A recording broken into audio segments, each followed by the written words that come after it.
중요한 거는 뭐 여기서 우리가 끝없이 강조하는 게 자신만의 임계점을 찾아라. 임계점이라는 단어가 나와버렸습니다. 사실은 이 책의 문제의 단어라고 할 수 있습니다. 형님이 생각하는 형님만의 임계점이 있잖아요. 이거 좀 하나만 알려주세요. 저는 저 자신을 알죠. 그러니까 저 자신을 안다는 게 뭐냐면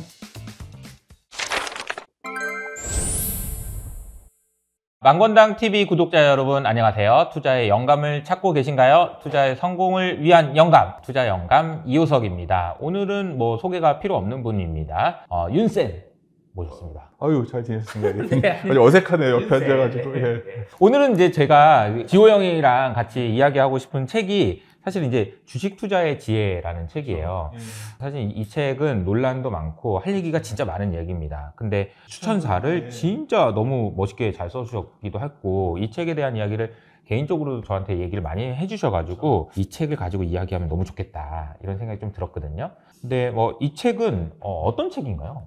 이 책을 제가 좋아하지만 많은 분들이 이제 오해할 수가 있어요. 이 책을. 주식 투자의 지혜? 그러면 이걸 알면 지혜가 생겨서 돈을 버는 기법이 들어있나? 그럼 여기 중간에 보면 막 뭐 인계 수준 말이 나오니까 내가 인계 수준을 알 수 있다면 뭐 이런 착각에 빠지게 되죠. 근데 이 책이 왜 유명하냐면 처음에는 이거 뭐야 하는 책이에요. 뭐야? 이런 내용을 책으로 썼지? 근데 약간 우리의 그 민낯이 드러나는 느낌 아세요? 그러니까 우리의 본질을 딱 그대로 대놓고 얘기한 거죠. 그러다 보면 이 사람도 책을 쓸 때 매우 공을 들였구나. 그래서 이분이 이제 글 중에 이런 게 나와요. 자기는 자기의 실제 경험과 분석이 다 있는데 꼭 필요하다고 생각하는 것만 썼다는 거예요. 정수를 넣은 거다. 자기가 정말 솔직하게 썼다.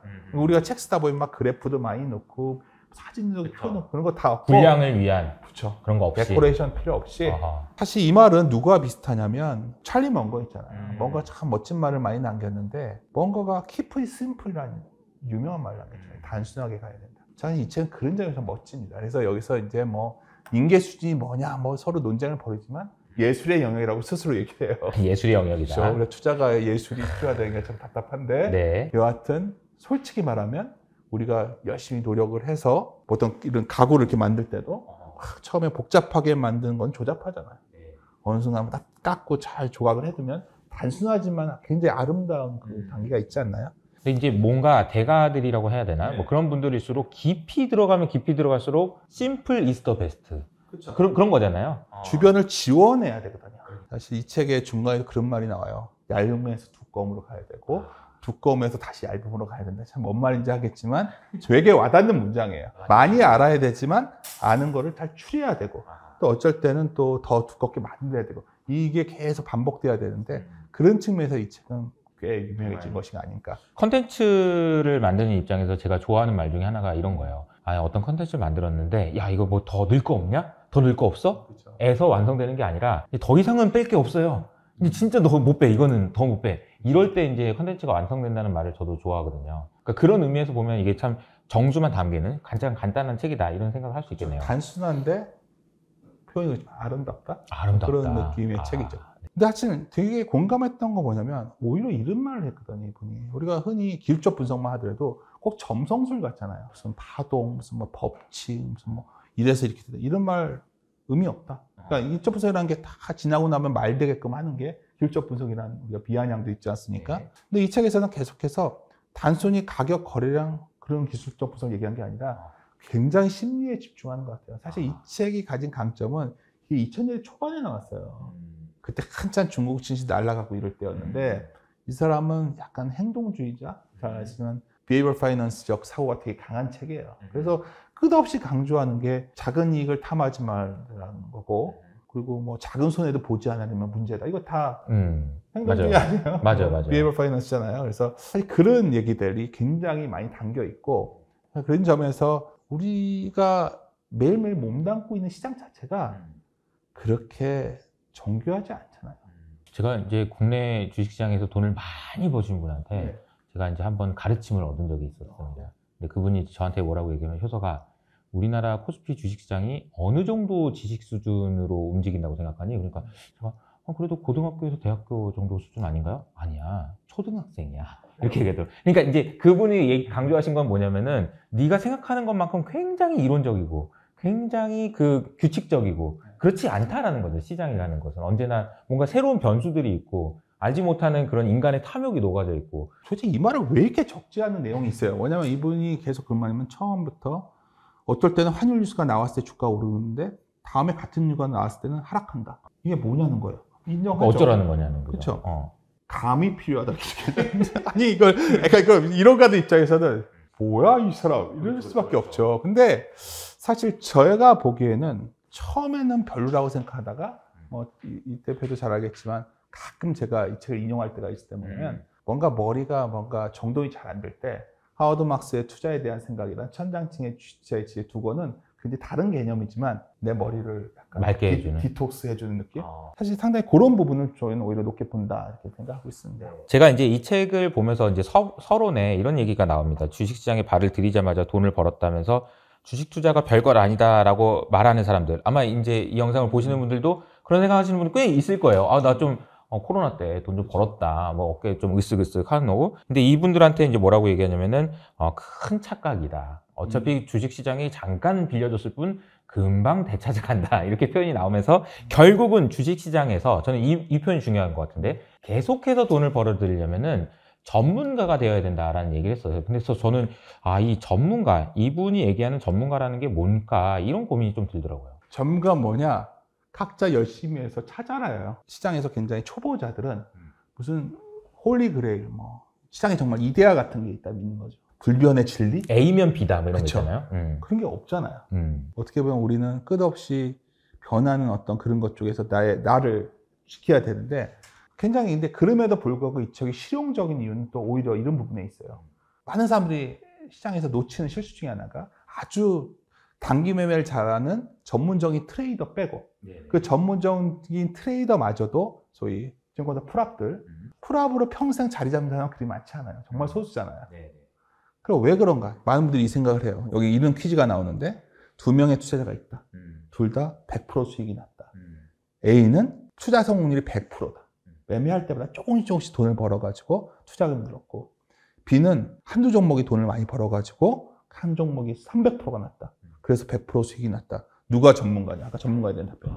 어떤 게 전문가예요? B가 전문가예요. A가 전문가를 꿈꾸기 때문에 쉽지 않다는 걸 이 책에서 하는 거예요. 그러니까 많은 사람들이 희망사항을 얘기하는 거죠. 인간이 불명하거든요. 어떻게 매매할 때마다 돈을 버냐는 거죠. 이게 정말 이 책 부분 갖고 제가 어떤 술자리에서 한번 얘기한 적이 있는데 하고서 이제 감탄을 한 거죠. 이 사람은 솔직하구나. 근데 많은 개인 투자자들은 그 생각을 하잖아. 내가 계속해서 돈을 벌 수 있어. 판타지 소설 쓰고 있는 거죠. 그러니까 보통 주식이라는 거는 정상적인 움직임, 이 사람이 차트 얘기하면서 진짜 황당한 얘기네요, 이것도. 이 책 읽은 사람들 욕먹겠는데, 근데 뭐, 정상적인 움직임이 뭐냐. 그래서 어떤 사람이 한번 그 얘기 갖고 있어요. 번역이 잘못된 거냐? 가격의 정상적인 움직임이 뭐야? 근데 번역이 맞았어요. 올라온 건. 상승 추세도 올라갔다가 좀 빠졌다 올라간다 이 얘기 한 거예요. 계속 올라가지 않는다는 얘기죠. 근데 좀 빠졌을 때 이걸 들고 있는 사람이 돈 번다 이 얘기 한 거예요. 그러면 이걸 하려면 손절매가 중요한 게 아니라 그런 걸 고르는 과정에서 수많은 실수가 있을 텐데 그건 잘 까고 나와라. 그 매수 원칙에 항상 강조하는 건데 제일 중요한 거는 결국 손실보다는 수익 금액을 크게 낼 때 크게 내야 된다. 수익 금액을 크게 내는 방법이 이 사람이 제시했던 건 저랑은 가치관이 좀 달라요. 이 대표와 비슷한 거예요.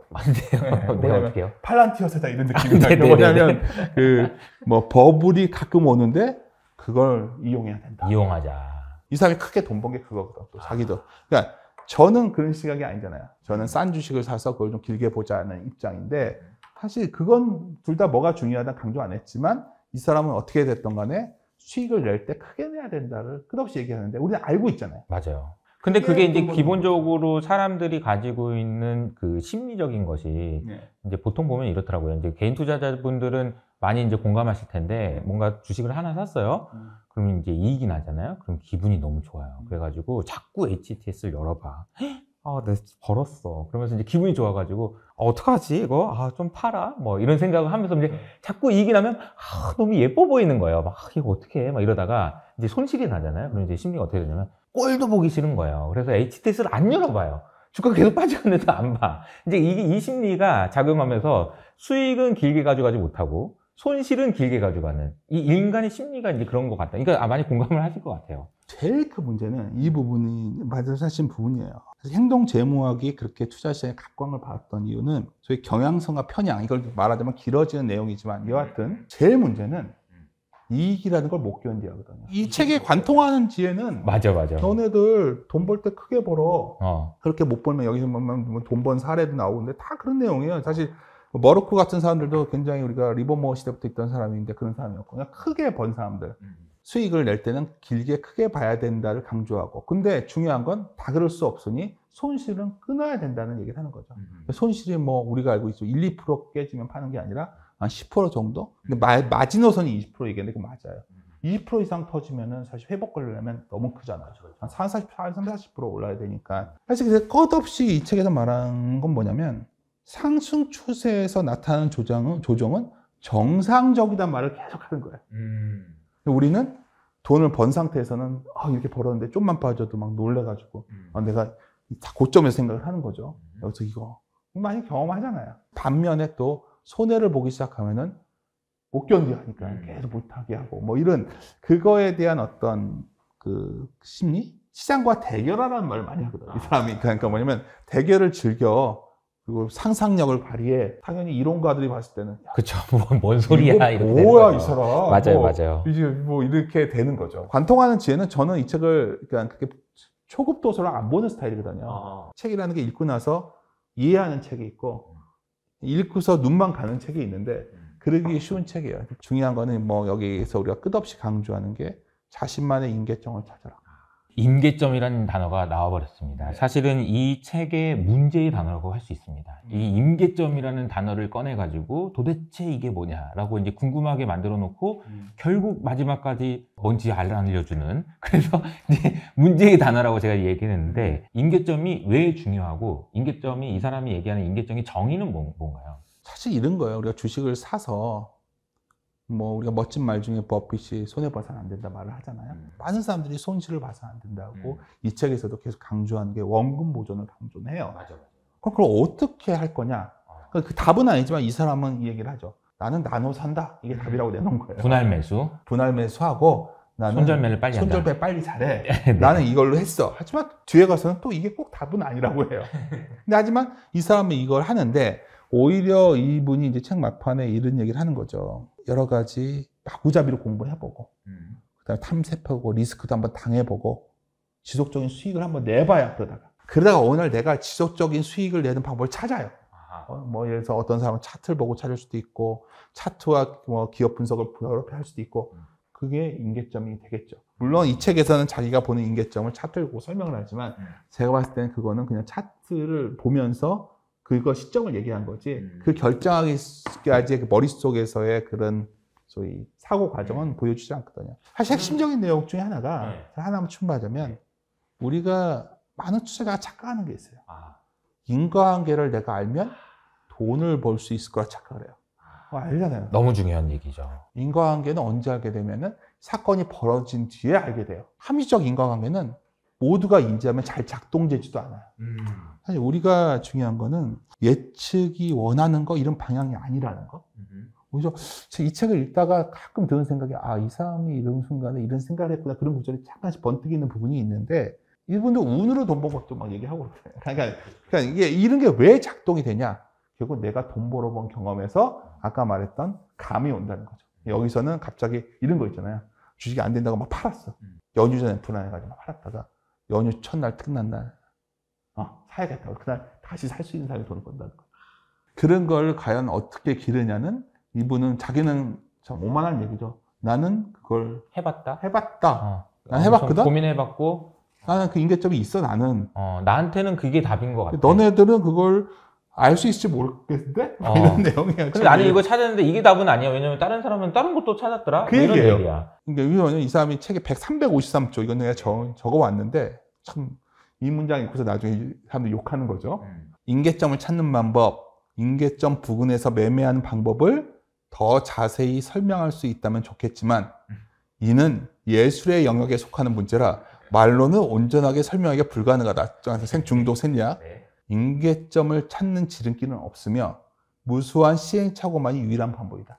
뭐냐면 시행착오를 겪어서 내가 돈 번 경험을 가지면 된다는 거예요. 참 이게 무책임한 말이지만 팩트예요. 이게 너무나도 사실이고 너무나도 중요한 이야기인 이유는 이 말을 전문가일수록 하기 어렵기 때문인 것 같아요. 왜냐하면 예를 들어서 A가 있으면은 B가 되는 거예요 라고 이야기하는 것이 소위 말하는 전문가입니다. 아니 환율이 올라가면 이런 영향 때문에 주가는 어떻게 돼요?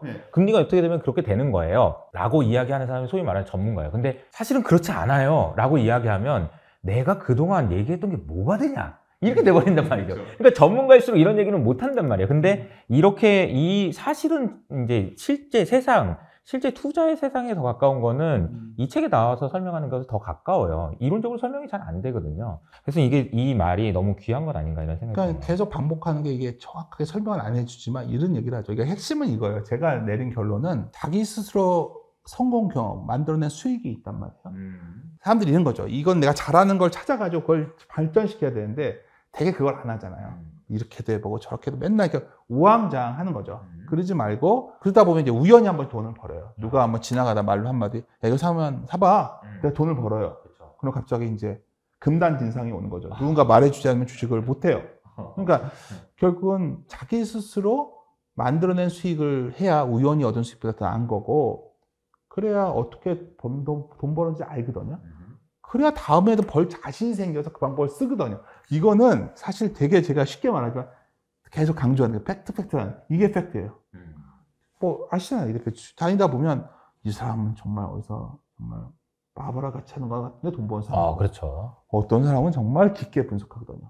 정말 깊게 분석하고 깊게 분석해서 또 선택을 해서 또 주가가 많이 출렁해도 잘 버티다가 큰 수익을 내요. 예를 들어서 이제 요즘 와서 드는 생각인데 작년부터 계속해서 그 주주가치 할 때 금융지주 주식 사야 된다고 저한테 외치는 사람이 있었거든요. 끝없이 그것만 사더라고요. 여하튼 그것도 임계점이라는 거죠. 그분은 어떤 큰 트렌드의 임계점은 있는 거고 사실 이 책을 읽은 난 뒤에 좀 허무할 수가 있고 좀 오히려 진실을 알게 되면 직면하는 게 있잖아요. 진실을 알게 되면 그때 겁이 나게 되는 거죠.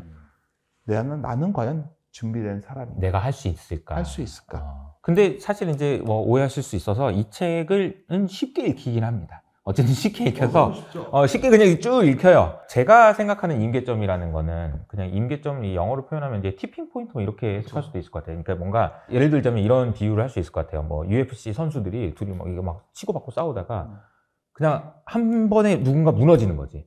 그래서 더 이상 회복이 불가능해서 뭐 KO 딱 그만 이렇게 되는 상황을 이제 임계점이라고 한다면 이건 이제 주식시장에서 혹은 투자의 세상에서는 매수와 매도의 끊임없는 싸움에서 매수든 매도든 항복하는 순간 그 순간을 이제 임계점이라고 한다면 흔적들이 많이 있는 것 같아요. 이제 돈들이 움직이는 흔적들이 이제 그런 것들을 중에서 뭔가 찾아낼 수 있는 기회들이 있지 않을까 이렇게 하면 형님이 생각하는 형님만의 임계점이 있잖아요. 좀 하나만 알려주세요. 저는 저 자신을 알죠. 그러니까 저 자신을 안다는 게 뭐냐면 나는 되게 겁이 많은 사람이구나. 모든 투자자들이 공통적으로 통하는 가장 큰 원칙이 내가 손해봐서는 안 된다. 저는 이걸 굉장히 중시하기 때문에 저는 제일 좋아하는 게 불확실한 때를 좋아해요. 불확실성을. 불확실성을 좋아한다. 그렇죠. 그러니까 우리가 많은 사람들이 개념적인 차이인데 불확실성과 위험을 동의어로 착각하거든요. 불확실성은 사실 사람들이 위험하다고 생기는 거예요. 불확실성은. 사실은 불확실성은 위험한 게 아니에요. 우리가 불확실하다고 해서 모든 가격들이 싸져 있어서인데 그때 사면 위험하지가 않죠. 우리가 불확실성을 싫어하는 거는 인간이 갖고 있는 DNA에 있어요. 원시인 때부터 뭐 동물이 덮칠까 봐 겁을 내고 뭐 비가 내리면 두렵고 막 미리미리 조심하는 사람들이 살아남았거든요. 그래서 불확실성은 두려움과 일치하고 있는데 사실 위험이 꼭 오는 건 아니잖아요. 사실 불확실할 때는 사람들이 두려워서 다 도망을 치기 때문에 매우 가격이 싸져 있어요. 그때는 그러니까 uncertainty와 리스크의 차이거든요. 저는 항상 uncertainty와 리스크의 차이가 극대화될 때를 매우 매력적으로 봐요. 부동산이건 주식이건 제가 뭐 오랫동안 해왔던 방법인데 그렇게 봤을 때 그건 뭐 어떤 분은 뭐 컨트롤이나 얘기를 하지만 저는 그게 임계점이라고 보는 거죠. 어느 시점에 여기서부터는 밑으로 열리는 건 제한적인데 위가 열리면 커질 것이다. 생각이 들면 전 그 시장에 굉장히 집중하는 스타일인데 이거는 이분과는 많이 다르죠. 이분은 이제 큰 기회를 잡으라고 하면서 광풍의 6가지 특성이라고 300페이지 나오는데 이 말이 정말 대단한 말이죠. 네 번째, 누군가 돈을 벌어야 전염이 되는데 쉽게 빠르게 돈을 버는 것보다 대중을 더 유혹하는 건 없으며 이런 소식은 전염병보다 빨리 번진다는 거야. 아, 이거 되게 유명한 말이에요. 이게 이제 버블이죠. 버블. 그렇죠. 그다음에 버블이 제법 붓고 나면 전문가가 나타난다. 전문가가 나타나 버블이 계속 팽창할 것임을 보증한다. 이런 전문가들은 대개 지혜와 건의, 신뢰를 상징하는 아이콘이다. 마지막에 이게 더 중요해요. 버블이 부풀어 있는 시간은 대개 사람들이 생각하는 것보다 더 길다. 버블이 터질 것이라고 처음 주장했던 사람이 버블이 계속 팽창함에 따라 조롱거리가 된다. 너무 많이 들어본 얘기입니다. 이 책에서 이걸로 돈 버는 사람들이 이 페이지 갖고 돈 벌었다고 스스로 얘기를 해요. 어떤 분은 야, 뭐 쉽게 인기하는데 누가 버블을 이렇게 들어가서 돈 벌려고 해요? 버블은 조심해야 된다고 얘기를 하지만 자기가 이때 어떻게 돈 벌었다 막 얘기하고 그러는데 이 광풍, 새로운 광풍을 어떻게 찾을 것이냐. 뭐 가짜 약장수 나왔다 비웃이지 막 재밌어요. 이 부분 보고서 어떤 사람들은. 근데요, 이 책 유명해졌던 배경이 이 부분이에요. 그러니까 이 사람은 그때 차트를 치고 나가는 걸 인계적으로 봤던 것 같아요. 오히려. 위로 올라가다가 위로 그냥 뚫고 올라가는 그런 순간. 그래서 이 사람은 아주 자랑스럽게 얘기를 해요. 이게 어려운 예술의 영역인데 광풍을 잡아야 한다는 거예요. 큰 돈을 벌려면 이러한 광풍을 제대로 인식하고 그 안에 뛰어들어야 되고 대중의 이게 좀 웃긴 얘기인데 대중이 환상의 실체를 알기 전에 게임에서 빠져나와야 된다. 이때 정말 읽다 보면 근데 이제 누군가는 그쵸. 누구 호구 만들어라 이런 느낌이에요. 내가 얘기 안 하겠지만 내가 먼저 사고 우리 그런 얘기네요. 얼마 전에 우리 2차 전지 열풍 문제도 이걸 아는 사람은 뛰어들죠. 그렇죠. 뛰어들어서 막 마치 광신자들 생기고 막 그럴 때 알기 전에 빨리 도망쳐야 되는 거죠. 근데 사실 이제 어떻게 보면 이게 이 사회 현상인 거잖아요. 일종의 주가 움직임도. 근데 그런 현상을 바라보는 관점에 대한 것도 좀 달라요. 그러니까 이거는 잘못됐어. 이 버블은 잘못됐어. 라고 얘기하시는 분도 있지만 그게 아니라 나는 그 안에서 들어가서 나는 돈 벌 거야. 라고 생각하시는 분도 있는 거고 마지막에 이제 들어가서 이제 손해 보시는 분도 있는 거고 이게 사람마다 이 상황을 어떻게 보느냐가 되게 중요한 것 같아요. 이런 방법도 있는 거죠. 이거 상황 따라잡기도 있고 여러 방법이 있지만 중요한 건 이게 제일 걱정이 뭐냐면 생각보다 매우 고민을 많이 하고 들어가는데 많은 사람들은 그냥 누가 삿대더라 하고 들어가니 이게 되겠냐는 거죠. 아무 준비가 안 된 사람들이 광풍에 동참을 하는 순간 답이 없는 거고 준비를 하고 이거는 광풍이라고 알고 들어가는 사람이 돈을 버는 거죠. 코미디가 뭐냐면 이런 일이 생기면 광풍이 벌어지면 많은 사람들은 이 사람이 구원자야. 이 사람이 결국 우리의 구세주야. 우리 미래는 이거가 나에게 재단을 벌게 해줄 거고 막 환상에 다 젖어요. 근데 이걸 돈 번 사람은 그런 사람이 아니라 야, 이건 광풍이야. 아이씨, 언젠가 꺼져. 난 벌써 잘 빠져나와야 돼. 이게 게임이 되겠냐고. 그러니까 빠져나올 생각하고 들어가는 사람이랑 당연하죠. 정말 공감했던 부분이 이 부분이거든요. 이 사람은 결국 법을 먹으라 하는 책이에요. 우리가 이제 거기 반론도 있는 거죠. 나의 인계점은 이거와 다르다. 그렇죠. 그런 얘기가 할 수 있어야 이 책을 이해하는 사람이다. 결국은 이제 우리가 결론을 할 수 있는 얘기는 자기 자신에 대한 이해에서부터 시작되네요. 그러니까 말씀하셨던 나는 보수적인 사람이라서 불확실성과 위험을 통해서 이런 방식의 임계점을 찾았다라는 거고 어떤 사람은 나는 그 버블을 이용해서도 벌 수 있다라고 착각하는 사람이든 실제 할 수 있는 사람이든 그렇게 생각하는 사람은 그렇게 하는 거고요. 결국은 이제 자기 자신에 대한 어떤 이해를 가지고 그래서 자기 자신만의 임계점을 만들어내는 것 이게 너무너무 중요하겠구나 이런 생각이 드네요. 끝없이 그 얘기만 하는데 그거를 느끼셨다면 이 책을 제대로 읽은 거고 네. 그걸 못 느끼셨다면 아마 이 책을 글씨로만 페이지만 넘겨봤겠죠.